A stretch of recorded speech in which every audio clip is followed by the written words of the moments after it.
시청자 여러분 안녕하십니까.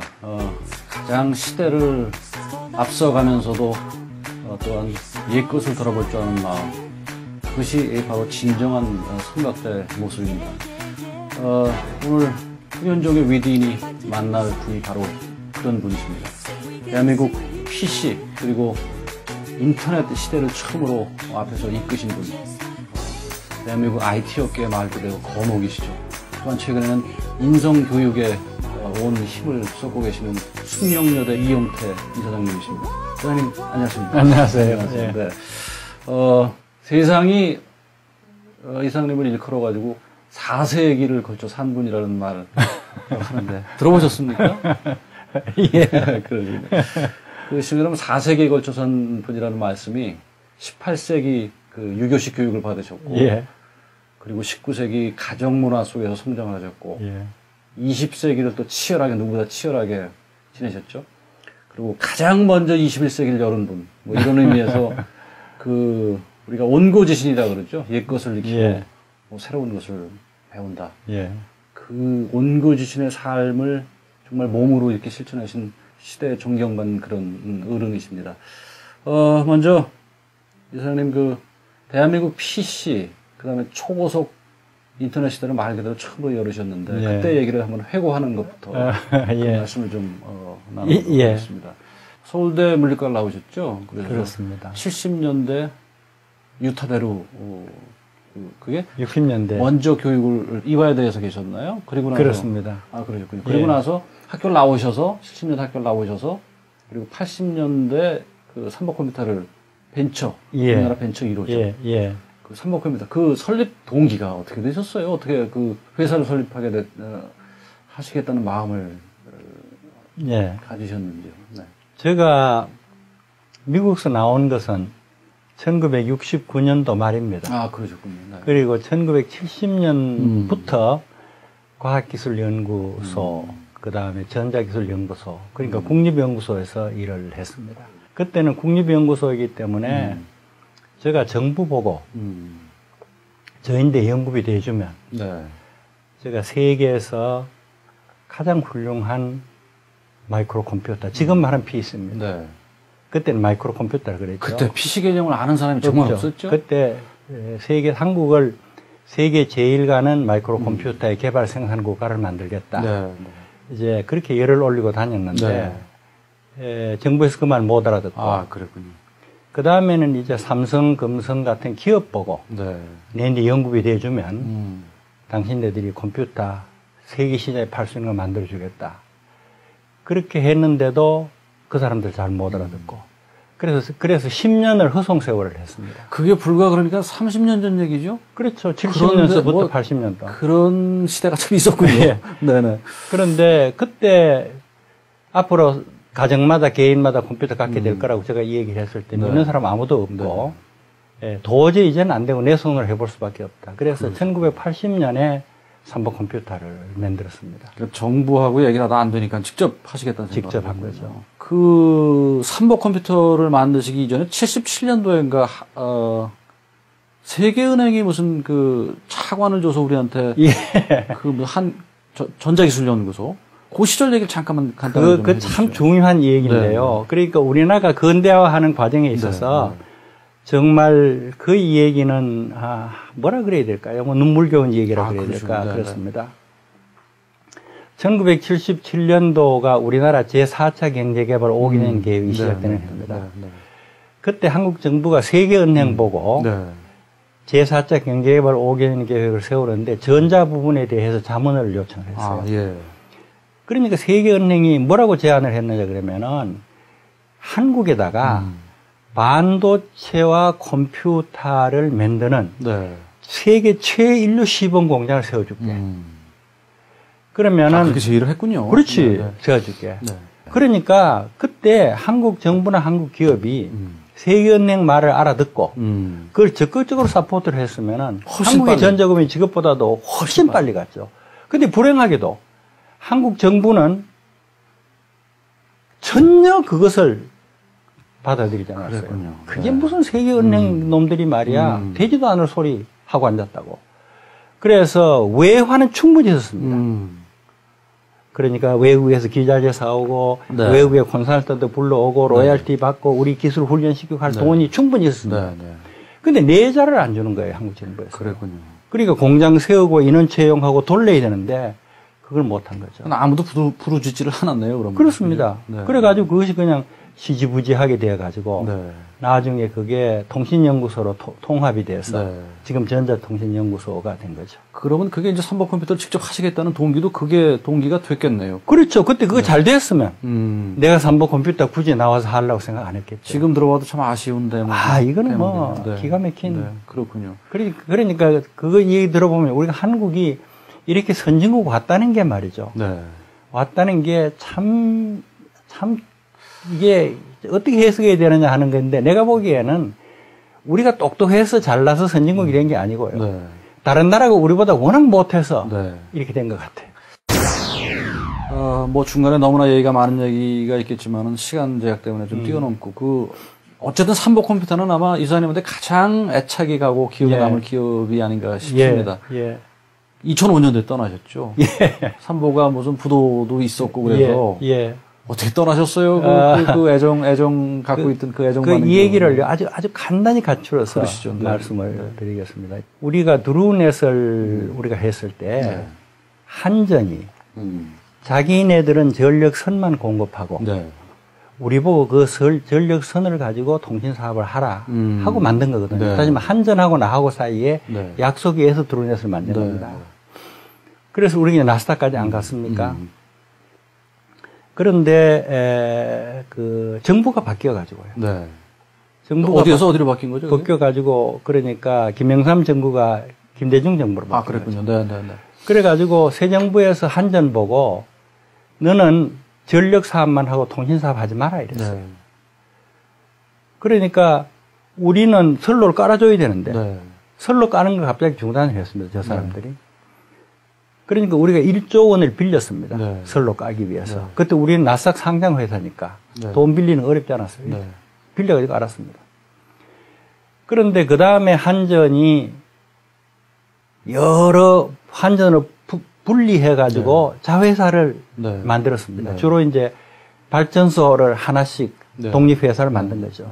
그때 슬그머니 뭘 했느냐 그러면 통신사업부도 떼어내가지고 자회사를 만들었습니다. 이것은 한전하고 나하고의 약속을 한전이 위반한 겁니다. 그렇죠. 선로는 저가 만들고 제공하고 그 선로 가지고 비즈니스는 우리가 하라 그래놓고 비즈니스를 자회사를 직접 만든 겁니다. 그렇군요.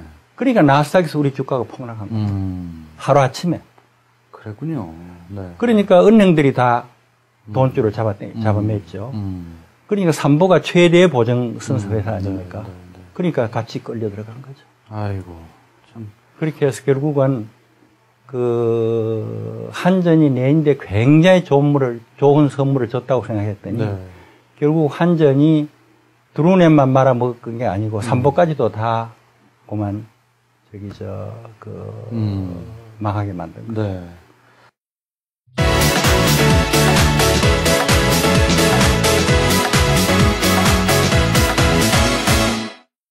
자, 이사님, 그 얘기를 좀, 다른 쪽으로 한번 돌려보겠습니다. 행정망 전산화와 관련 질문을 좀. 자, 이 행정망 전산화야말로 아마 정말 역사적인 엄청난 인프라 사업을 바로 주도하신 분. 단연 세상도 그렇게 알고 있고, 이 이사장님으로, 그렇게 알고 있습니다. 그 엄청난 사업, 어떻게 생각을 하셨고, 또 시작을 하셨고, 또 일화 같은 게 있으면 좀 소개를 좀 해주시죠. 그 당시로 봐가지고는 전산화 한다 그러면 제일 큰 덩치가 정부 아닙니까? 그렇죠. 그러니까 정부 것만 제대로 꽉 해놔두면 우리나라 전산화 한 단계 올라가는 거거든요. 그게 이제 행정전산인데 그때 그걸 할 때 우리가 정부의 전산화만 하는 게 아니고 전산화에 대한 기술도 한 단계 올려놓고 그 다음에 그거 가지고 새로운 사업도 만들고 산업이 새로 생기도록 하자 이렇게 이제 목적을 정한 겁니다. 그러니까 목적을 행정전산을 무리 없이 쉽게 깨끗하게 잘하자는 것이 목적이 아니고 행정전산을 하되 새로운 기술을 도입하고 새로운 산업이 일어나게끔 그러니까 토탈 내셔널 프로젝트를 하자 이렇게 제가 생각을 네, 한 거죠. 네, 네. 그때 정부 많은 부서들이 IBM 컴퓨터를 갖고 네, 있었어요. 그런데 우리는 국산화 컴퓨터를 대체하기로 네, 했습니다. 네, 국산화 컴퓨터를 대체하는데 소프트웨어를 공개 소프트웨어를 쓰기로 했습니다. 여기 약간의 기술적인 설명이 필요한데 네. IBM 기계를 사면 IBM의 하드웨어하고 소프트웨어를 다 같이 사야 됩니다. 네. 패키지를. 예. 패키지를 사야 됩니다. 그러면은 근데 IBM이 예속됩니다. 그 다음부터 하드웨어를 사더라도 그거하고 호환성이 있는 거 사야 되고 네. 소프트웨어도 그거하고 호환성이 있는 게 사야 되고 그러니까 한국 정부라는 게 IBM에 예속되는 거죠. 그렇죠. 근데 호환성이 있는 소프트웨어라는 거는 소프트웨어는 어느 하드웨어 회사에도 속하지 않는 네. 공개 소프트웨어가 네. 돼가지고 그걸 집어넣으면은 네. 어느 회사에서 예속되지 않고 네. 마음대로 소프트웨어 하드웨어를 집어넣을 수 있는 겁니다. 그런데 그 공개 소프트웨어가 이제 그때는 유닉스라는 건데 네. 그 유닉스라는 것을는 그 당시에 어느 수준이었느냐 하면은 대학에서 연구용으로 네. 쓰던 겁니다. 그러니까 실생활에서 큰 프로젝트에 쓰인 일이 없어요. 네. 그걸 우리가 쓰기로 한 겁니다. 네. 그러니까 사람들이 그거 안 된다는 거죠. 네. 왜냐 그러면은 IBM에 잘 정비되고 아주 실적이 많은 걸 써도 여러 가지 원인 때문에 컴퓨터가 어려운데 네. 그 하드웨어도 국산품 만들어 놓고 유닉스도 실사회에서 검증 안 되는 걸 쓰고 네. 그럼 그게 되겠냐 이런 얘기였습니다. 그러나 그것이 돼야 네. 우리의 컴퓨터 산업이 발전하고 그 다음에 미래는 오픈 소프트 공개 소프트웨어를 할 테니까 네. 우리가 미래를 선점하기 때문에 만나는 무렵서 그걸 하려고 한 네. 거죠. 네. 그래서 결국은 그걸 성공을 시켰습니다. 그렇군요. 네. 네. 시켜가지고 결과적으로 봐가지고는 우리의 행정 전산 때문에 우리나라의 컴퓨터 수준이 그렇죠. 한 2단계 앞으로 올라간 거죠. 자, 이제 국면을 조금 바꿔서 현 정부 IT 정책에 대한 이야기를 지금 하지 않을 수가 없는 상황이죠. 왜냐하면 자, 이번 정부 들어와서 지금 정통부 없앴단 말이에요. 예. 그것이 뭐 물론 찬반양론이 있죠. 예. 그 점을 좀 시장님한테 그럼 얼마 전에 그 곽승준 미래기획위원장께서도 조금 그 논란이 있는 말씀을 하나 하신 게 뭐 이를테면은 지금 그 정보통신부를 그리워하는 그룹이 그 통신부로부터 보조금을 받은 뭐 그런 그 그룹이다 뭐 이런 얘기해서 또 논란이 있었고 대통령께서도 GT 쪽 그 GT 시대 일자리가 IT 쪽보다는 더 많다 뭐 이런 말씀 하셔서 그게 지금도 논란 한가운데 있어요. 그래서 뭐 대한민국 정말 IT 업계의 가장 큰 어른이신 이사장님 그 최근에 정부의 IT 정책에 관련해서 좀 쓴 말씀 좀 한마디 좀 해주시죠. 예. 어떠십니까? 네. 이제 앞으로 현재도 이미 그렇지만 앞으로는 더욱더 모든 기기가 지능화됩니다. 네, 네. 그 지능화라는 게 뭐냐 그러면은 기계 속에 소프트웨어가 들어가가지고 소프트웨어를 많이 쓰는 게 바로 지능화입니다. 네. 그렇기 때문에 예를 들어서 핸드폰 사업이라는 게 네. 중요하다. 네. 로봇 산업이라는 게 중요하다. 네. 그 다음에 무슨 뭐 배를 만드는 산업이 중요하다 그러지만은 거기에 들어간 핵심이 다 IT죠. 현재부터 앞으로는 소프트웨어가 되는 네, 겁니다. 소프트웨어죠. 네. 그래서 이미 군용 비행기나 그다음에 탱크 같은 거는요. 네. 그게 그 값이 예를 들면은 1,000만 불이면 네. 그 반 이상이 소프트웨어 네. 값이에요. 네. 그러니까 사람들이 껍데기만 보고 뭐 이 산업이 중요하다 저 산업이 중요하다 그러지만은 그 속에 들어있는 건 전부 네. 소프트웨어거든요. 네. 그래서 세상 모든 기기가 지능화되어 가고 있고 세상 전체가 네. 유기적으로 지능적으로 연결되는데 네. 그거는 뭘 의미하느냐 하면 다 그 속에 소프트웨어가 네. 들어있다는 겁니다. 네. 네. 그렇기 때문에 소프트웨어 산업이라는 것이 가장 중요한 근간을 이루는 사업이거든요. 그런데 지금 소프트웨어 산업 정책이라는 거 없습니다. 그러게요. 네. 그리고 소프트웨어가 중요하다라고 지금 이 얘기하고 있는 정부 부처도 없고 네. 정부 중요한 관료들도 없습니다. 네. 그리고 이건 한심한 거죠. 지금 정통부가 없어져가지고, 소위 컨트롤 타워가 없었다는 얘기들이 나오죠. 예. 뭐 문광부, 뭐 행정자치부 쪽으로 전부 쪼개쪼개 이게. 그렇습니다. 네, 네. 그렇습니다. 그리고 이제 뭐 산업의 종류가 많죠. 자동차 산업도 있고, 반도체 산업도 있고, 그 다음에 뭐 이제 요새 말한 소위 그린 테크놀로지라는 네, 것도 그렇죠. 있고, 그 다음에 이런 등등이 있지만은 결국은 소프트웨어를 중심으로 한 그게 전부 다 IT 애플리케이션입니다. 그렇죠. 네. 그렇기 때문에 정부에서 내셔널 프로젝트로 우리가 앞으로 선진국 경쟁력이 있는 국가로 가기 위해서는 이것을 잘하고 이것을 열심히 하고 이것을 잘해야 되겠다. 네. 라고 하는 게 있다면 그게 소프트웨어입니다. 그게 이제 그 이사님 오늘 언론에서인가 얼마 전에 말씀하신 IT 뉴딜, 예. 한국의 성장 동력으로서 IT 뉴딜 정책을 그렇습니다. 그 말씀 부분이시죠. 네. 그러니까 지금도 사실은 소프트웨어 인더스트리라는 게 현재 사는 모든 부분에 있어서 근간을 이루고 있고 그게 가장 중요한 건데 그것에 대한 중요성이 인식이 되어 있지 않습니다. 그렇기 때문에 정통부의 중요성이라는 걸 모르고 정통부 같은 걸 없애버린 거죠. 네. 그 관련해서 미래 IT 산업 전망 또 한국 IT의 미래 같은 거를 좀 뭐 가령 퓨처 인터넷에 대한 얘기도 나오고요. 예. 검색 엔진에 대한 뭐 차세대 뭐 그런 부분에 대해서 좀 앞으로의 어떤 과제라든가 전망을 좀 거기도 이제 뭐 사실은 시간이 많으면 할 얘기가 많은데 시간이 별로 없기 때문에 간추려서 말씀을 드리겠습니다. 한국이 미래 선진국으로 가기 위해서 소위 그 내셔널 프로젝트 이것만 제대로 하면 한국이 건축된다. 이것만 제대로 하면은 한국의 산업이 한 단계 올라선다. 그게 소위 내셔널 프로젝트거든요. 그 제가 정부에 대한 제안을 하라 그러면 이렇습니다. 퓨처 인터넷을 내셔널 프로젝트로 하라 이겁니다. 그래가지고 구체적으로 몇 단계를 나누어 얘기하면 첫 단계는 전 세계가 현재 IT를 뜯어 고쳐야 됩니다.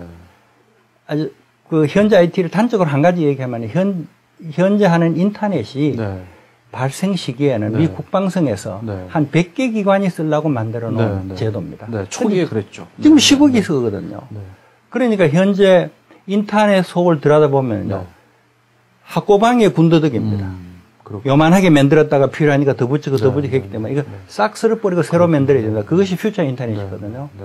그러니까 전 세계가 미래에는 퓨처 인터넷으로 바꿔야 됩니다. 그런데 그걸 한국이 최초로 하자 이거죠. 한국 퓨처 인터넷 하자. 하는 방법은 이제 행정전선 하듯이 하자 이거죠. 그러니까 퓨처 인터넷을 하자. 그렇게 얘기하는 거고 그러면 퓨처 인터넷은 그러면은 통신망을 얘기하느냐. 근데 그 통신망에 올리는 애플리케이션까지 포함시키자. 다시 말하면은 우리가 이미 정부 행성 전산망이 세계 최고급인데 이걸 퓨처 인터넷을 가지고 싹 바꾸자 이거죠. 그러면은 더 세계 최고 될 것이고요. 그 다음에 교육 시스템을 완전히 퓨처 인터넷, 퓨처 테크놀로지로 싹 갈아치우자. 그 다음에 의료 보건 시스템을 퓨처 인터넷, 퓨처 테크놀로지로 싹 갈아치우자.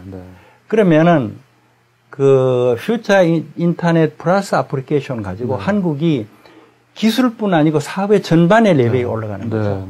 그게 이제 2단계고 3단계는 여기다가 기술 인력 양성 프로그램까지 넣어라 이겁니다. 그러니까 내가 시산한 예산은요 4조 3천억입니다. 4조 3천억 이사님이 직접 계량적으로 뽑아 4억 3천만 원 4조 3천억 정도가 있으면 난 된다고 생각하는데요. 그 프로그램 속에는 뭐가 있느냐 그러면은 퓨처 인터넷 정부 시스템, 그 다음에 교육 시스템, 의료 시스템을 하려고 그럴 것 같으면은 소프트웨어 인력이 굉장히 많이 필요합니다. 그렇죠. 근데 그 소프트웨어 인력을, 시스테마틱하게, 그러니까 체계적으로 육성하자 이거죠. 기업들에게 일 보따리 주고요. 이 기업 3천억, 저기 5천억, 이게 6천억, 이렇게. 그 중에는 뭐 해외 기업도 좋습니다. IBM도 주고 뭐, 이렇게 주고. 그런 다음에 그 사람들이 3,000명, 4,000명 인력이 필요할 거 아닙니까? 그걸 그 사람들이 미리 사람들을 뽑으라 그러는 거예요. 뽑아가지고 그 사람들을 대학원에 등록을 시켜야 합니다. 그래가지고 그 사람들이 대학원을 5년 다니고 학위를 주는 거죠. 박사 학위를. 그러니까 논문 쓰는 박사가 아니고 메디컬 닥터처럼 그러니까 애드밴스드 소프트웨어 무슨 닥터 이런 걸 주는 겁니다. 그리고 이 5년 동안을 학교에서 공부하는 게 아니고 적어도 3년은 기업에 가서 인턴으로 일하라는 거죠. 그리고 그 사람들이 그 공부하는 학비하고 인턴으로 일하는 동안의 생활비하고는 정부가 대여장학금으로 줘야 됩니다. 그럼 대여장학금은 어디서 나오는지 그러면 국제 발행하라는 거죠. 그렇게 되면은 기업은 뭐가 좋으냐 그러면은 5년간 공짜로 일할 수 있는 인턴이 생겨죠. 인력이 확보가 돼서 좋고. 그 다음에 학생들은 학위 받고 일자리 생기고 기술 배우고. 그 다음에 정부로부터 생활비 받고 나중에 부활해가지고 갚으면 되니까 학생이 좋고요.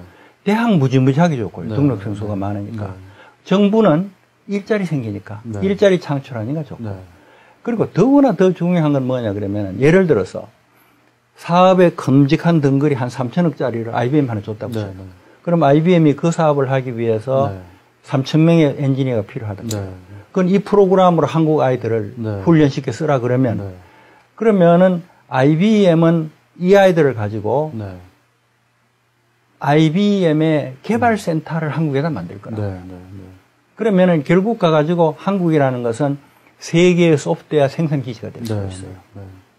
그러니까 이런 프로젝트를 했으면 좋겠어요. 저희 그 프로그램의 취지 정말 원로로부터 그 우리한테 꼭 필요한 얘기를 듣는다는 취지에 너무나 부합되는 그리고 구체적이고 아주 그야말로 어떻게 그 시행 지침까지 너무나 이렇게 이해할 수 있는 그런 말씀을 해 주셨습니다. 어떻게 보면은 이 사장님이 70년대 정부에 대해서 느꼈던 답답함, 그때 인터넷과 PC에 대한 인식이 안 돼 있음으로 느끼는 답답함을 지금 이 시대에 똑같이 느낀다고 뭐 그렇게도 볼 수 있을 것 같다는 생각이 제가 듭니다. 이 말씀을 제가 들으면서요. 글쎄요. 글쎄요. 뭐 그런 감이 있네요. 왜냐하면 내 이거 얘기 떠들어도 그때보다는 내 인대에 대해서 반응하는 사람 훨씬 많아요. 훨씬 많지만은 그러셨겠죠. 시대가 또 그때보다는 열렸으니까. 정부 보면은 누구 보고 얘기해야 될지도 모르고 이런 정도의 큰 프로젝트 다룰 수 있는 부처도 없고 기관도 없어요. 그 점은 옛날하고 비슷해요. 그러시군요.